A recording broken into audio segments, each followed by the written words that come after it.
welcome to Story Time with Mrs. Rutledge. But today is actually not story time, it's cooking time. I'm attempting my first cooking video with you all. So I just got done reading Green Eggs and Ham. And so now I'm gonna make scrambled eggs, but they're not gonna be just any scrambled eggs, they're gonna be green scrambled eggs to go with our green eggs and ham story. I don't have ham and I don't know how to make green ham, so I'm just sticking with the eggs today. All right, so my son Brady is my videographer today. Hello. So he's helping out. And so let's get started. So the first thing you need when you want to make scrambled eggs, and this is one of the first things I taught my boys how to make, is you need a pan, okay?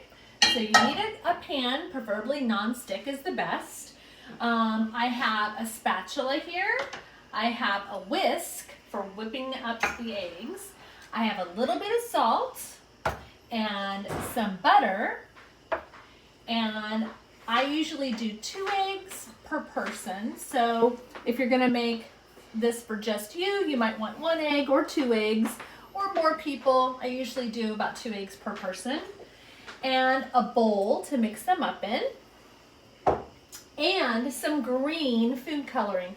If you don't have green, or if you happen to be out of green, like if you open the box and you discover you're out of green, but you have some yellow and some blue, you can do a few drops of each of those and it'll turn your eggs green as well. Then we get a little bit of a color lesson, right?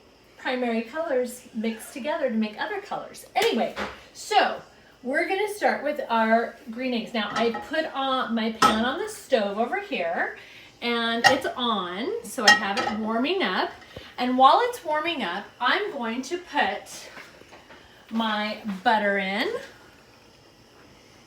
so that it will start to melt. I don't want it turned up way high. I have it down pretty low so that the butter melts slowly. You don't want your butter to turn brown. So you want it to melt really slowly. Sometimes I also pour in a little bit of oil as well, and that can sometimes keep your butter from turning brown. So next I have my 2 eggs, so I'm gonna crack my eggs and I'm gonna put them in the bowl.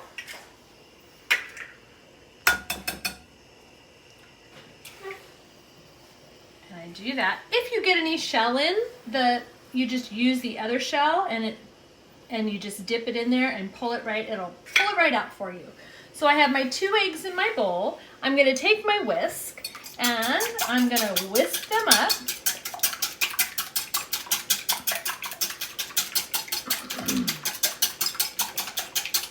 And if you can't do it this fast, that's okay. Your mom can probably help with the whisking part, but you wanna make sure it's mixed together nice and even. You want to make sure all the whites and all the yellow yolk are mixed together really well. And then I'm going to come over here and I'm going to turn, now that my butter is melting, I'm going to turn it up to medium high. My butter is melting. I've got my spatula, so I'm going to move that butter around. I used about 1 tablespoon of butter. You can use more or less depending on what you prefer. In our house, we kind of like our eggs to be a little buttery and it just tastes better, but it's more fattening, so that's okay. Then I'm going to take my green food coloring and we are going to put a few drops in. I'm just going to start with like 4 drops, and then I'm going to stir that together. And that makes a really nice bright green. It's going to mix with the yellow from the color of the eggs.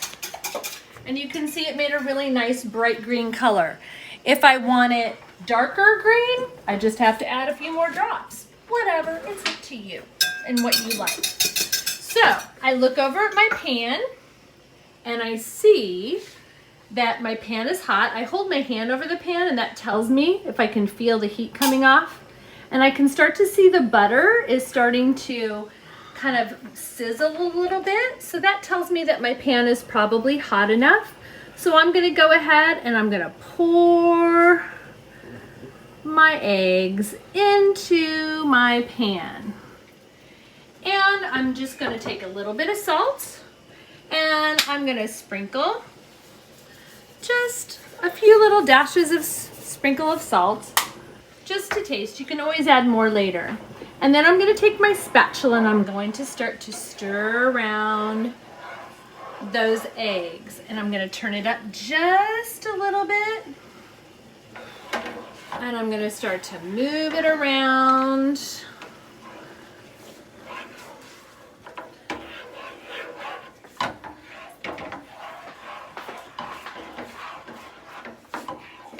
And you'll start to notice that it's starting to get thick and it's starting to cook on the sides. Again, I don't want my heat too high because you don't want to burn your eggs, but you want it hot enough so that it starts to cook.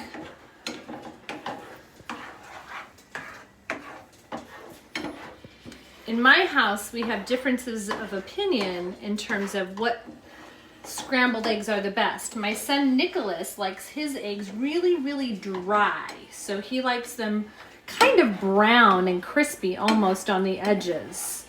My son Brady and I are a little bit more on the wet side. We like our eggs to be a little shiny, not super dry. We like them a little gooey and a little shiny. So now you can see that the eggs are thickening up. I don't know what that thing is, so I'm going to take that out. And our eggs are starting to thicken up, and you can hear them start to sizzle. And I just keep scraping around the pan. When it starts to get really dry, starts to get really cooked, I want to make sure, for me and for my son Brady, I want to make sure that we don't overcook them. So I turn the heat off, and I just kind of let them sit in the pan and just finish the last minute or so of cooking without direct heat. I turn the heat off and just let the heat from the pan finish cooking the rest. So you can see the eggs are a little shiny. That's kind of how Brady and I like it, right, Brady? Mm-hmm. Yeah. My son Nicholas does not like them like that. He doesn't like them shiny. So he would cook these longer until they probably started to turn a little brown. So, but that's not how we're gonna make them today. So, I'm gonna get my plate. Paper plate. We're very fancy here. And the reason why we use a nonstick pan is so we can take our eggs and just slide them into the pan just like so. All right, Brady, would you like to be my taste tester? Yeah. All right, so I'm gonna take over. You take the plate and we will get him a fork. And he's gonna be our taste tester and tell us how the eggs are. Really good. Pretty good? Mm-hmm. Yeah, do they taste any different than regular scrambled eggs just because they're green? Well, they taste the same. Oh, no. Yeah, they taste the same? Yeah. Yeah, they just taste the same. It's just that they're green. The food coloring doesn't really make them taste any different. Would you recommend them to anyone watching? Yeah. Yeah, okay. Good job. All right. So there you go. So there was my first cooking video. Thanks for helping. My son Brady's helping me today. He's a big 13-year-old. His birthday's in a couple weeks. He'll be 14. Oh my goodness. Thanks for joining us today on our fun cooking adventure. Hopefully, maybe you'll be inspired to make some scrambled eggs, and you can make them green if you want, or make them a different color. Make them however you would like to eat them. All right. See you later from Mrs. Rutledge's Kitchen. Bye.